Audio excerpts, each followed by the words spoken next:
(2024년도는) 미국이 중심이었던 해였어요. 미국 경기는 물가가 굉장히 빠르게 내려오면서 2024년도 보게 되면 상반기에 무역수지 흑자라든가 경기에 어떤 기대감들이 반영되면서 주택가격이 올라오고 회복됐습니다. 신고가를 갱신하는 모습도 보여주었고요. 가계대출, 대출의 규제 하반기에 좀 작동하면서 상승폭이 축소된 반도체, 조선산업, 그리고 자동차 산업 강점들이 분명히 있습니다. 강점을 살리면서 늘 하던 대로 잘하면 2025년도 환율 한 1350원대에서 움직인다고 하면 크게 무리 없습니다. 안녕하세요, 톨스앤 피셔. 오늘도 찾아왔습니다. 자, 2025년도에 우리가 기대해봐야 되는 부분이 무엇이냐 말씀을 드렸듯이 바로 중국과의 무역수지 개선이에요. 현재 우리나라는 미국보다 중국과의 교역량이 원탑 1등입니다. 그래서 중국과의 교역량이 매우 높은데 현재는 수출량보다 수입량이 좀 많아진 상황이에요. 그 이유는 중국 경기가 안 좋아요. 그런데 2024년 말부터 중국에서 대규모 부양 정책을 꺼내들고 있죠. 2025년 새해가 돼서도 중국 정부는 이 경기 부양책을 계속 내놓고 있어요. 이것은 뭐 한두 번으로 끝나는 것이 아니라 경기가 살아날 때까지 2,000조에 달하는 금액을 잡아놓고 지속적으로 해나갈 것이기 때문에 중국 경기는 올해를 바닥을 기점으로 잡고 지속적으로 올라올 거라고 보셔도 되는 부분이에요. 가장 대표적으로 중국이 경기가 안 좋을 때 금리가 빠바바박 내려오거든요. 그래서 현재 경기가 안 좋고 부동산 경기가 망가졌기 때문에 지속적인 금리 인하를 한 시점이에요. 지금이 이 정도 금리 인하 했으면 이제 이 저금리 구간을 쭉 끌어가면서 경기 부양책을 딱 펼치거든요. 금리를 막 내리는 구간에 경기 부양책을 실시하지 않아요. 저금리가 어느 정도 달성되고 경기 부양책을 꺼내드는 것이 중국의 타입이기 때문에 아마 올해부터 부동산 경기뿐만 아니라 제조업 경기에 굉장히 배팅을 크게 할 걸로 예상하고 있습니다. 지금 그래프상 보시다시피 이렇게 중국이 저금리를 유지하는 구간들의 특이점이 뭐가 있냐면 신흥국 펀드 있잖아요. 아시아 신흥국 펀드라든가 한국 종합주가 지수가 굉장히 좋은 모습을 보여주는 것을 볼 수 있어요. 그래서 아마도 지금부터 중국의 저금리 구간이 진행이 되면서 경기의 중국 회복 시장이 신호탄이 쏴진다면 이제 한국의 종합주가 지수 그리고 신흥국 펀드, 베트남, 인디아와 같은 나라들의 기업들의 이익이 늘어나기 시작하면서 경기가 내수로도 낙수 효과가 벌어지게 되면 올해 하반기 경기 굉장히 좋을 수 있다는 거 기억하셨으면 좋겠습니다. 자, 이런 것을 보여주는 단초가 되는 부분이 바로 중국 부동산 시장의 반등 여부인데요.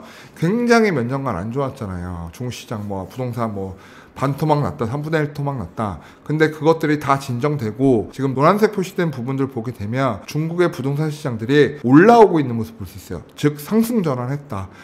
상승 전환하지 않은 적도 다 지금 전월 대비 가격이 99.9, 99.8 이렇기 때문에 지금 보합시장으로 들어왔단 말이에요. 그래서 경기의 상방이 진행이 되면 오히려 상승세와 상승장이 점점 커질 수 있어요. 그러면 중국의 부동산 경기가 올라오면 중국의 내수시장이 커지게 되고 수입량이 더 늘어나게 되면서 대한민국 중간재를 수출하는 대한민국에는 큰 호재가 아닐 수 없습니다. 게다가 내년 현재 미국 주가지수 굉장히 좋지만 현재 기업을 하는 사람들 입장에서 봤을 때 미국 기업들의 자금 조달 능력은 굉장히 국채금리가 높기 때문에 어려운 부분이에요. 하지만 중국 같은 경우는 자금 조달을 확 당길 수 있는 이제 턴포인트가 됐다는 거예요. 금리를 더 내릴 거야 하면 자금 조달을 하지 않아요. 더 충분히 내리고 하지 뭐. 근데 이제 금리 인하 거의 끝났고 이제부터 이 저금리로 쭉 가는 거야 라는 시점이 되면 기업들이 자금 조달을 하기 시작하거든요. 그래서 중국 같은 경우 지금 자금 조달하기가 굉장히 좋은 타이밍이다. 그리고 미국은 이제 금리가 내려갈 거잖아요. 지금 금리가 높은 상황인 거고 내려가는 상황에서 자금 조달하진 않아요. 어느 정도 바닥을 찍었다 싶을 때쯤부터 자금 조달하기 때문에 지금 중국 기업이 미국 기업보다 자금 조달 능력에 있어서는 오히려 2025년도 이후가 굉장히 기대되는 부분이기 때문에 중국 기업들의 투자가 굉장히 강해지는 시점이 2025년일 것이다. 이 점도 기억하셔야 되는 부분입니다. 그런 대반격을 보여주는 지표들을 한두 가지 보게 되면 첫 번째 소매 판매 보시게 되면 되죠. 중국의 소매 판매가 굉장히 안 좋았는데 최근 들어서 반등이 나오고 있거든요. 이게 경기 부양책을 쓰겠다라고 공표한 다음부터 소매 판매율이 높아지고 있는 상황이에요. 하지만 지금 미국 같은 거 보면 빨간 그래프인데 지속적으로 소매 판매율이 떨어지고 있어요. 그렇기 때문에 저는 2025년도 미국의 소매 시장, 내부의 미국의 내수 경기 이런 부분들을 긍정적으로 보진 않아요. 여기서 소매 판매율이 더 떨어질 가능성이 크거든요. 게다가 금리가 인하하는 중에는 사람들이 소비를 막 막 크게 하진 않아요. 어느 정도 충분히 떨어져서 이제는 금리가 더 안 내려갔구나 할 때 소비가 확 일어나거든요. 그래서 아마도 내년도 미국 소비시장, 소매 판매 시장 안 좋을 거라고 보고 중국은 지금부터 반등 나온다고 보고 있습니다. 산업생산 증가율 보더라도 현재 미국 같은 경우는 지속적인 하락을 하고 있어요. PMI 지표 지금 50 이하에서 계속 놀고 있고요. 또 미국 PMI 지표 발표했는데 여전히 50 언더, 48 그 정도에서 머무르고 있더라고요. 그래서 이 산업생산 증가율이 지속적으로 하락하는 부분, 즉 미국의 제조업이 안 좋다, 즉 이런 것들은 고용으로 실업률로 보여지게 되고 결국 이런 것들은 경기를 전체적으로 악화시키는 요인이 됩니다. 그래서 2025년 전반적인 미국 시장 좋게 보기는 좀 어렵고요. 뭐 AI 이런 건 잘 모르겠어요. 뭐 그쪽은 뭐 따로 갈 수는 있겠으나 전체적인 숲을 보는 그림을 말씀드리는 거예요. 자, 중국 같은 경우는 산업생산 증가율이 지속적으로 지금 상승하고 있어요.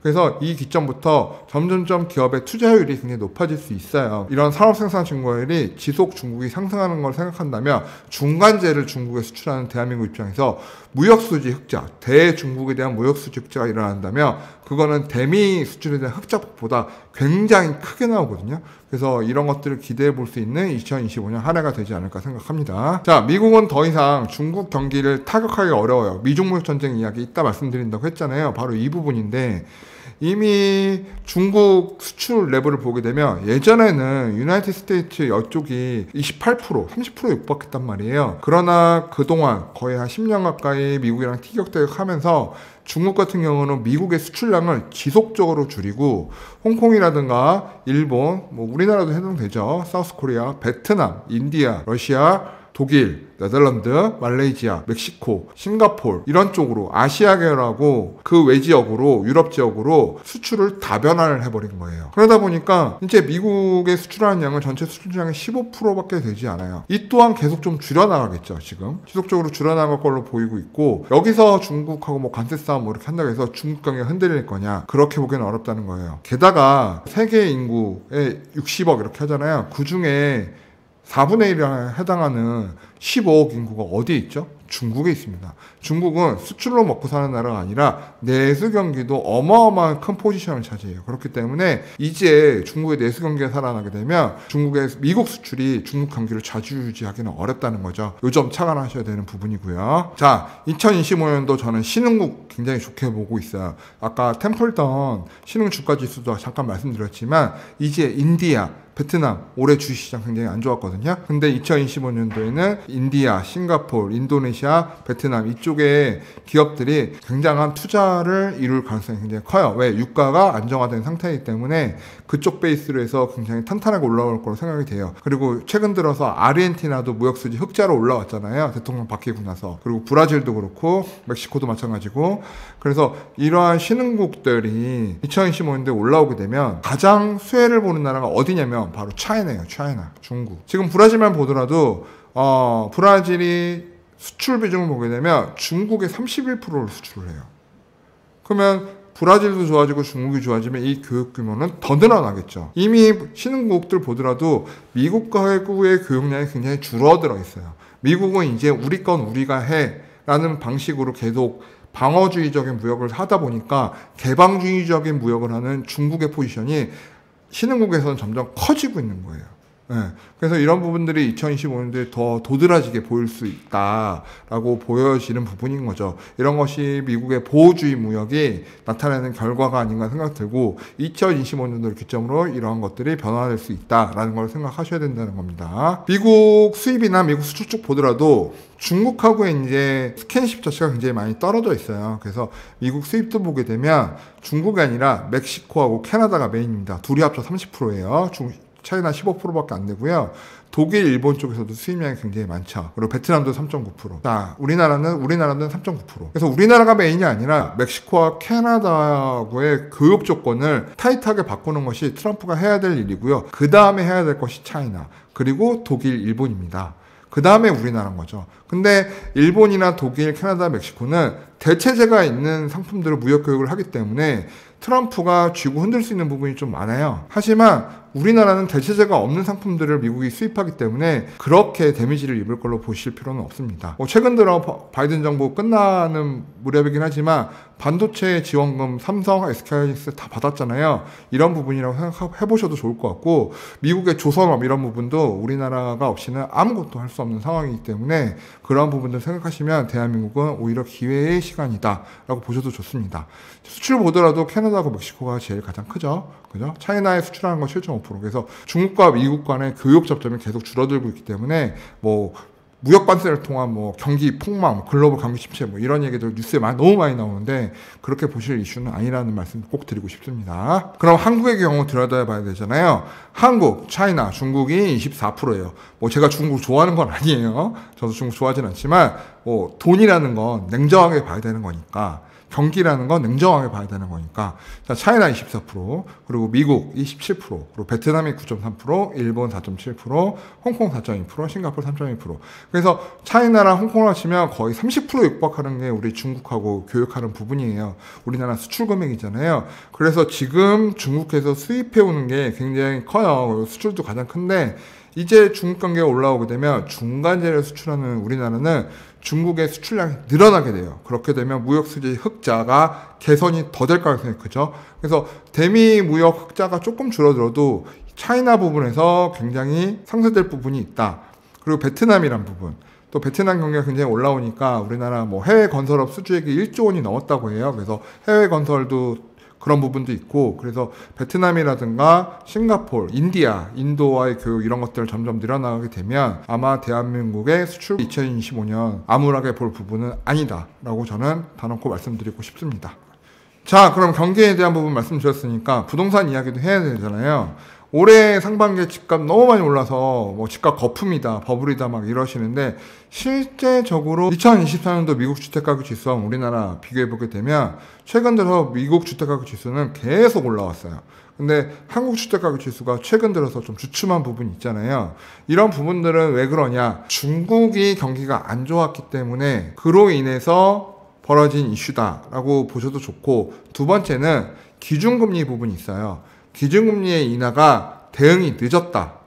작년 8월, 9월 이때부터 스타트를 했어야 됐는데 너무 늦은 대응이 있었기 때문에 이 부분이 반영됐다. 이렇게 두 가지로 전 보고 있습니다. 그래서 지금 더 빠른 금리 인하를 해주게 되면 내년 하반기 정도에는 다시 주택시장에 붐이 돌아올 가능성이 있다는 것을 주목하셔야 되고요. 그러나 한국의 내부 상황을 봤을 때 지금 거버넌스 문제가 있죠. 정치적으로 지금 갈등하는 문제가 있기 때문에 이러한 부분들이 기업을 운영하는 데 있어 어려움을 갖게 만들고 내수를 침체하고 경기 침체를 우려를 키운다라는 점이 있습니다.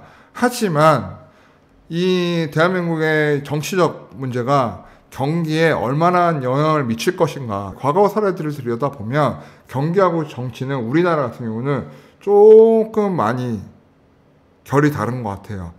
왜냐하면 우리나라는 이제 무역수지, 기업들이 베이스가 된 부분이 강하기 때문에 내수 경기 침체는 이런 정치적 갈등의 영향을 좀 많이 받을 수 있을 것 같아요. 하지만 무역수지 측면에서는 그렇게 타격이 크진 않을 거예요. 다만 중장기적인 플랜을 가지고 기업들이 자금 계획을 세우고 투자 계획을 세움에 있어서는 조금 어려움을 겪을 수는 있겠죠. 그래서 이런 이 거버넌스 문제, 이 정치적 갈등 문제가 빠르게 좀 해결되기를 개인적으로 바라고 있고, 2025년도 상반기 내에는 어느 정도 정리가 될 거라고 생각이 들기 때문에 하반기를 바라보면서 2025년도 하반기는 기대해 볼 만하다라는 말씀을 드리고 싶습니다. 2025년도 무역수지 예측하면 1, 2, 3월은 조금 일할 수 있어요. 무역수지가 굉장히 좋을 거고, 올해 하반기에 GDP 2%대 이상 성장 가능할 거라고 보고요. 다만 상반기의 내수경기 침체는 조금 여러분들한테 어려움으로 다가올 수 있어요. 하반기부터 분명히 개선되는 문제고, 홀수에는 늘 대한민국은 좋은 성장률을 보여줬어요. 금리는 지속적으로 인하되고 임대료는 계속 상승하고 경기 회복은 계속 부동시장은 긍정적으로 봐도 좋다. 하반기로 갈수록 긍정적으로 평가하는 것이 좋겠다. 그러면 기존 구축 중에서 한 5년 내 8년 내 준공이 일어난 신축들, 거기서 입지가 좋은 녀석들이 굉장히 각광받을 가능성이 커요.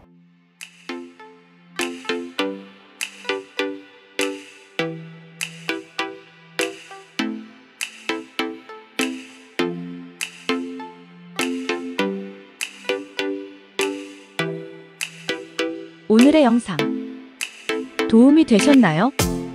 구독과 좋아요는 저희에게 큰 힘이 됩니다. 오래오래 우리 함께해요.